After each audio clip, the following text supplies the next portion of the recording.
There are two regression lines. The first one is called as a regression line of y on x, and second one is called as a regression line of x on y. Let's discuss regression line of y on x. Regression line of y on x is used to estimate the value of y for a given value of x. Y will be called as a dependent variable and x will be called as the independent variable.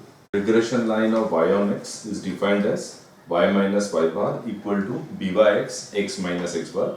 Y bar is called as the mean of the y series, x bar is called as the mean of the x series, and b by x is called as the regression coefficient of y on x. B by x is equal to the covariance of xy, the whole upon variance of x. Now, b by x is equal to sigma x minus x bar into y minus y bar upon n, the whole upon sigma x minus x bar, the whole square upon n. Another formula for b by x is sigma xi by I upon n minus sigma xi upon n into sigma yi upon n, the whole upon sigma xi square upon n minus sigma xi upon n, the whole square.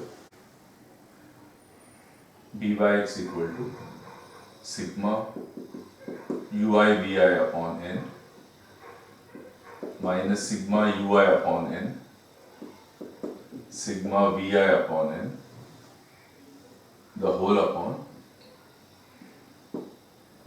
sigma ui square upon n minus sigma ui upon n, the whole square.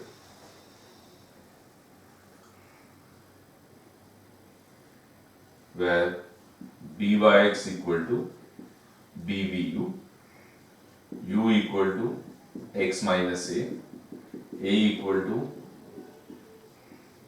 the assumed mean of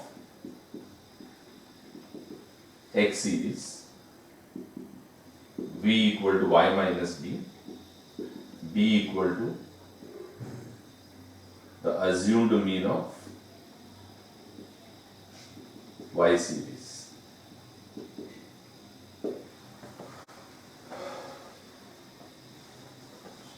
There is one more formula which is b by x equal to r into standard deviation of y upon standard deviation of x.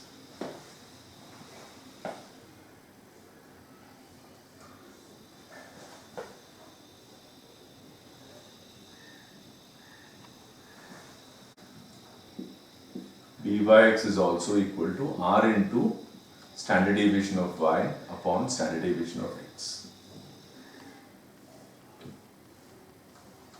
Regression line of x on y. It is used to estimate the value of x. If the value of y is known, x will be called as a dependent variable. The value which you have to find is always called as a dependent variable, and the value which is given to you is called as the independent variable. It is defined as x minus x bar equal to bxy y minus y bar. Bxy is the regression coefficient of x on y. So bxy equal to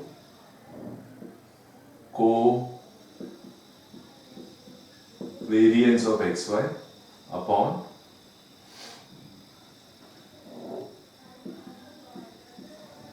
variance of y. So bxy equal to, there are three formulas. One is sigma x minus x bar y minus y bar upon n, the whole upon sigma y minus y bar, the whole square upon n. bxy equal to sigma xi yi upon n minus sigma xi upon n into sigma yi upon n, the whole upon sigma yi square upon n minus sigma yi upon n the whole square. Bxy is also equal to buv, that is equal to sigma ui vi upon n minus sigma ui upon n into sigma vi upon n, the whole upon sigma vi square upon n minus sigma vi upon n the whole square. Dxy is also equal to r into standard deviation of x upon standard deviation of y. R is called as the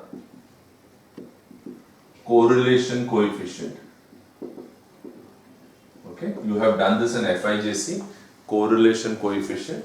This is called as standard deviation of x, this is called as standard deviation of y. And you have to remember that variance of x is supposed to be called as standard deviation of x the whole square,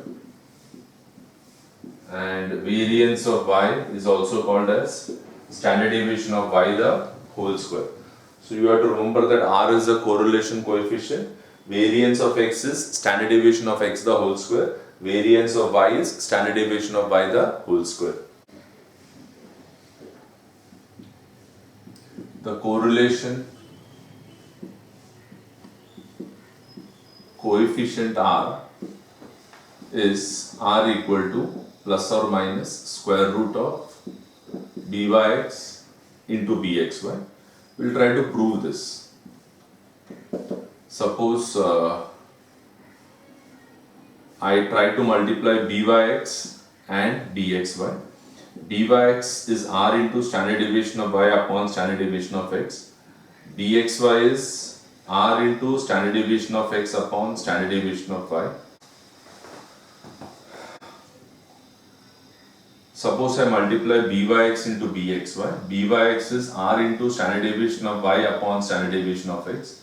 This is r into standard deviation of x upon standard deviation of y. The standard deviation of y, standard deviation of y, standard deviation of x, standard deviation of x will get cancelled. You get byx into bxy equal to r square. So I will say that r square equal to byx into bxy. Therefore r will be equal to plus or minus root of byx into bxy. Okay. If this is very important, if byx and bxy both are positive, then r is positive. If byx and bxy both are negative, then r is negative. There are multiple formulas for byx and bxy. So which formulae of byx and bxy should be used in which context or in which circumstances or in which type of problem? So if you start a sum, first what you do is you find out x bar and y bar. I hope you know the formula for x bar is sigma x upon n, y bar is sigma y upon n. अगर x bar y bar अगर integer आया, integer means a number without a decimal point. Integer equal to number without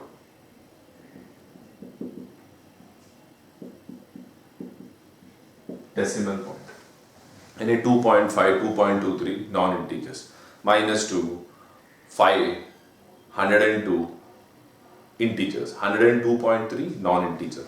तो पहले x bar y bar ढूंढने का, अगर दोनों decimal point पे नहीं आएगा तो then you can use this formula. Second is the numbers are small. Small numbers means basically you can square up those numbers very fast without using a calculator. सो मुझे लगता है कि बेसिकली आपको 15 तक 15 तक यू कैन स्क्वायर फास्ट. अगर integer रहेगा तो ये आएगा, नॉन इंटीजर रहेगा तो ये आएगा, छोटा नंबर रहेगा तो ये आएगा. सो अगर वो method if you try to remember it will be easy for you to solve the sums. So whenever you get a sum, if the numbers are small up to 15, b by x or bxy, you can use either this or this. If the numbers are big, then you find out x bar, y bar. If x bar, y bar both are integers. What is the meaning of integer? Integer means a number which does not have a decimal point. So no decimal point. Like the x bar you get it as 8 and y bar you get 11. So I think non-integers. But if you get x bar as 4 and if you get y bar as 3.6, then you cannot use this formula. You have to go for the third formula. b by x is r into standard deviation of y upon standard deviation of x. bxy is r into standard deviation of x upon standard deviation of y. This formula you have to use when r, that is correlation coefficient, standard deviation of x and standard deviation of y, all the three are given to you in the question. If correlation coefficient which is r, standard deviation of x, standard deviation of y, if all the three are given to you in the question, you can use this formula. Okay.